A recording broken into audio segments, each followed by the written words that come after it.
In this video, I'm gonna give you the #1 reason you're probably feeling disconnected from your husband, and it's not because you don't love each other, and 4 simple ways that you can start to come back to each other and feel connected again.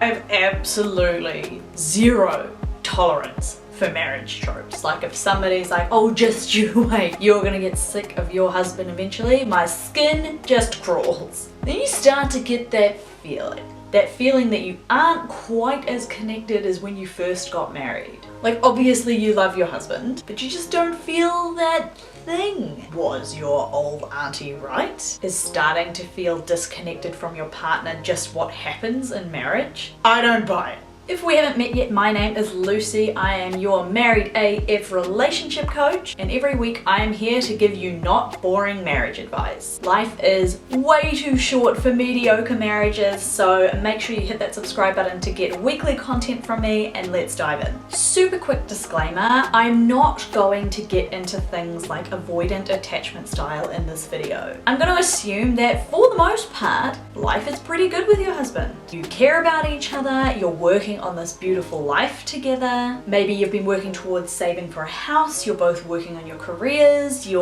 have kids or you're thinking about having kids. And then all of a sudden you've been married a couple of years and things are just feeling a little bit flat. Like surely this isn't as good as it gets. Like surely romance isn't already over. There's a reason that this is a really common trope in sitcoms. But the #1 reason you're probably feeling disconnected is that your marriage isn't actually coming first. Your needs and your husband's needs are the bottom of your to-do list. And this is where it gets a little bit jumbled up.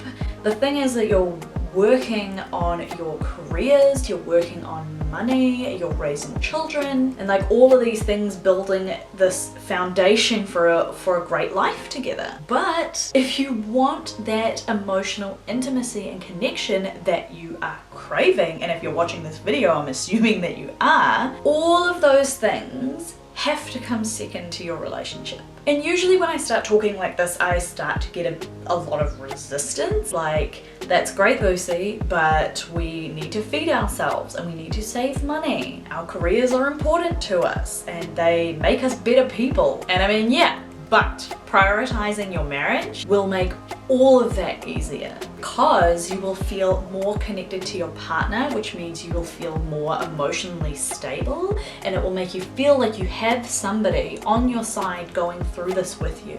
I want to know in the comments, how long have you and your partner been married for? So you know that you're feeling disconnected from your partner. How do we get back to that place of deep connection and romance and emotional intimacy without just setting a date night once a week? So the first thing I would do is analyze your schedules. So you might be feeling disconnected, but how much time and energy are you actually putting into feeling more connected? Do you actually have the mental energy and space to connect deeply with your partner? When you look at your week, do they actually come first before everything else on your to-do list? Or is your husband getting whatever energy you happen to have left over at the end of the day? After work, chores, kids, hobbies, and everything else that you feel like you have to run around and do. Be honest about how much energy you're actually giving to your marriage before complaining that all the romance is gone. Next, ask for what you need. If you are craving more connection and affection, start by asking your husband for it. Just ask. He might not even realize that there's something more that you need. And when you do this, make sure that you're being specific. That way you can both see when it's being done and then you can acknowledge it in return. So for example, you could ask your husband to kiss you every time he comes in for the evening. That is something tangible that will build connection. That is something tangible that can be ticked off. The third thing you can do if you're feeling disconnected from your partner is to just turn up the dial a little bit. If you are somewhat affectionate, but you are craving that deeper, delicious intimacy, imagine that affection and turning up that dial like 20%.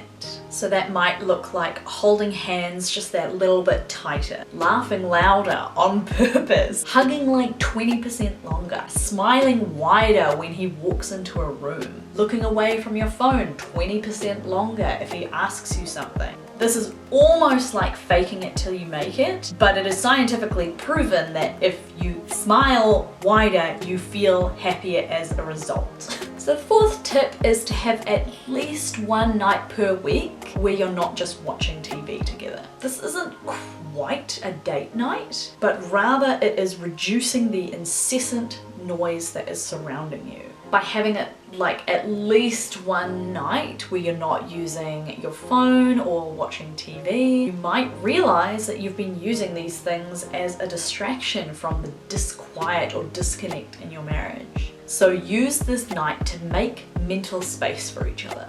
If you want help rebuilding this connection with your partner, let's work together. You can find all of the links to work with me either one-on-one or in a group coaching session in the description box below.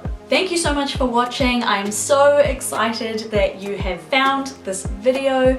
If you found it helpful, make sure you hit that like button. If you want to see more from me, hit the subscribe button and then come and say hi on Instagram at LucyBekker_ for more not boring marriage advice.